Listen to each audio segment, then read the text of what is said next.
I remember it was at an open room. We run open rooms in the summertime where kids can come in, try out wrestling. Some of the guys that have been there a while, they come in and they bang for a good bit. And I know for the next upcoming year, we were wondering, are we going to be able to find someone for the 106-pound weight class? So I was on the guys about, hey, can we find somebody? We found him in the hallway. We were like, hey, Mitch, you should come out. We'll teach you how to wrestle. I know you don't know yet, but you'll be good. It'll be great. Lo and behold, that one day we're in there going over something. All of a sudden, I see one of my wrestlers come in, and there's this kid with bleach blonde hair, super skinny, kind of small, and comes in, smiles, and introduces himself, said, hey, my name's Mitchell. Mitch came in. He was the tiniest dude in the room and tough as nails. And my impression is he really liked it. The whole wrestling thing was, you look out, and if you do the scoring in your head, you look at like this person's match to say, if you lose, you cannot lose by a pin. And Mitchell would always be able to like try his best. Like he would always be able to be one of the kids that could be like, don't lose by a pin. Everyone else, like we can keep counting like tallies, like, cause you always go for the worst outcome when you think about the wrestling. And he was always one of the kids like, he's fine. We'll just we can count him off and won't have to worry about his match too much. You can look at Colby Ramju and say Colby's going to win. You could look at Midge and be like, he's not going to give up 6 points to the team. He's going to at least keep it like a good fight and keep everything where it should be. He definitely carried our team. I mean, like having someone wrestle 106 pounds, you usually can't find it.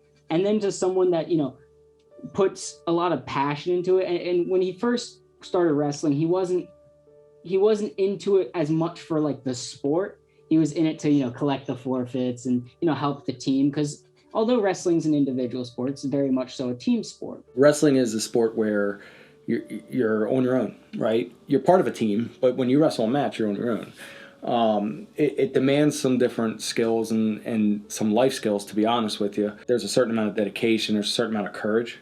Walking out on a mat by yourself with no team to hide behind is kind of a big deal. But there's also a commitment to the team piece of that. Like wrestling's specifically a sport where a kid can't get better at his skills unless you're a good partner, you're a good drill partner. And Mitch had that. Like he had that right away. He was going to come in there and give you the best he had, and he was also going to come in there to help his teammates. And in my opinion, that's about the perfect wrestler. The thing is that Mitch and I were actually similar. Like Mitch was a lightweight, and I was closer myself, so we ended up being wrestling partners a lot of the time. So like we were always training, sweating, bleeding together. Like we were blood, sweat, and tears. We were just constantly working to get stronger and improve. And he was my partner for the longest time. And we both saw a lot of growth out of each other. Not giving up, learning new techniques, new moves, struggling together, running out of breath together as we're being conditioned and pushed to limits we didn't think we had. Just to see him grow from, couldn't sprawl, couldn't do a takedown, couldn't do some of the basic moves, to learning them and being aggressive and always going out and trying his best. And that's what you can ask for in a kid. And that's what you ask for from everybody, just to try your best. And he definitely went out and tried it. He would not hesitate to wrestle literally anyone at practice. He would literally go up to heavyweights and mess around wrestling them. Obviously, he wouldn't do that for the entirety of the practice, but I mean, it's brave as hell to walk up to someone over 4 times your weight and wrestle them for even a couple minutes. He's a little guy, so he didn't really interact directly with wrestling because I was more than twice his size and never wrestled him personally, or like real. But I'd say developing, he definitely came out of his shell a little bit more with wrestling, and we joked around. He always hung out with some of the bigger guys and had a great old time, just either him taking us down, letting him throw us around and whatnot, or picking him up through the air. It's pretty fun. It's fun having little Mitch there because people would throw him around, but he was all for it. Like, he'd wrestle anybody, to be honest. It was fun to wrestle with him. That actually seemed like it was part of his escape. Like he genuinely really enjoyed, fighting the bigger kids, or he would go and, I don't know if you remember Jack Allred, he would go and attack Jack Allred. Like it was not like it was just such a cool thing to see this little kid attacking one of the bigger kids on the team. It did not take long for me to be able to joke around with him or with the coaches because that personality, and like like I would see him, and he, at that point he's only what, I don't know, 80 pounds, and I'm walking in the hallway and I'm a big overweight old man, and and I'd walk up to him and he'd be like, "I'm gonna funk you right here in the hallway," which is a wrestling term. And I'd be like, "Come on, man! Like if I fall on you, it's over." Like, but I really enjoyed that. Like he definitely wasn't shy with that. He definitely was one where, like, yeah, he was maybe shy that first day, but afterwards, he was definitely one where, like, he just wanted to roll around and have fun with the guys.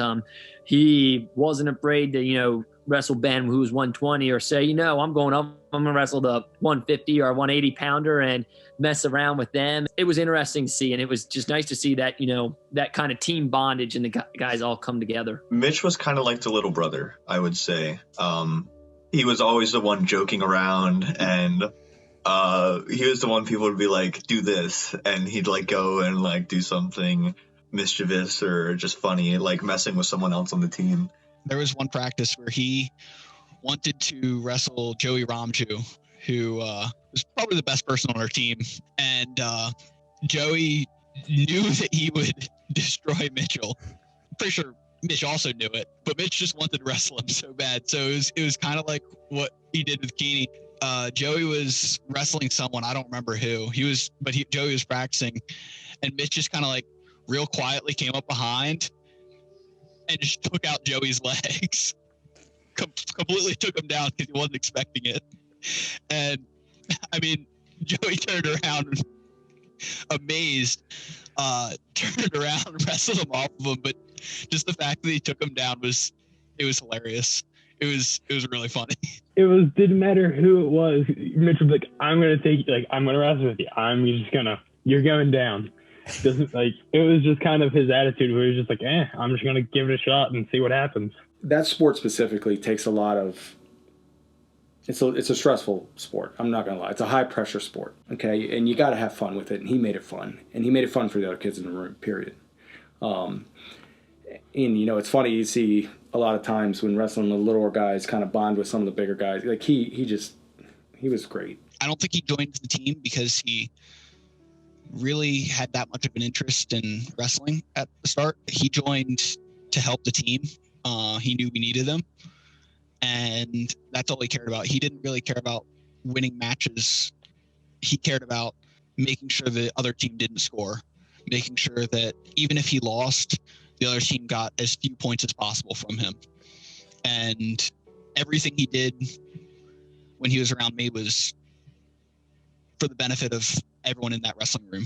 I just think back to how when you're talking to him, he's, looking at you, he's understanding, you can see things are clicking up top, gears are turning, and he understands hey, the strategy, what coach is trying to say. And it was just nice to see Mitchell just keep growing. And, he never got down on himself, win or lose. And I think he just always wanted to get better. And I think that's what he kind of took into the rest of his life and kind of everything that he did, just trying to get better.